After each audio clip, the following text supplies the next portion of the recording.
tí pásítọ̀ kankan àbí wòlíì wèrè kan bá tún jáde ká tó dìbò tá fẹ́ dì tó bá sọ ìran kan pé ẹnìkan ló máa wọlé fún president Nàìjíríà ogun ló máa pa ogun tó máa pa máa jáde kúrò ní Bible báyìí ogun tó máa pa ó máa jáde ní ìwé Kólósè àbí ìwé àwọn ọba ogun máa jáde ńbẹ á lọ pàdánù ni ṣe ń ṣìrè sórí yín yìí ní abúlé burúkú ni yín ni ẹ kàn fún am problem every day so many prophecies fake prophecies Ọlọ́run sọ pé Obi Ọlọ́run sọ pé Tinubu Ọlọ́run sọ pé Àtíkù èwo ni ká wá gbàgbọ́ báyìí mo repeat again anybody tó bá bí dànù yín tó bá bí dà ẹ ti jẹ́ kán rubbish Christianity now àwọn wòlíì gidi gan wọn ò ní yìí mọ́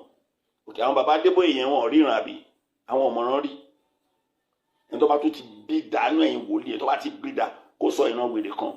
ara máa jáde nínú ìwé àwọn ọba ni ó máa lọ pàdánù ni ẹ̀yin wèrè gbogbo pẹ̀lú ìran olórí burúkú ìran kírun tí ẹbí òkùnkùn fi hàn yín tẹ́ ń pè lẹ́mìí Ọlọ́run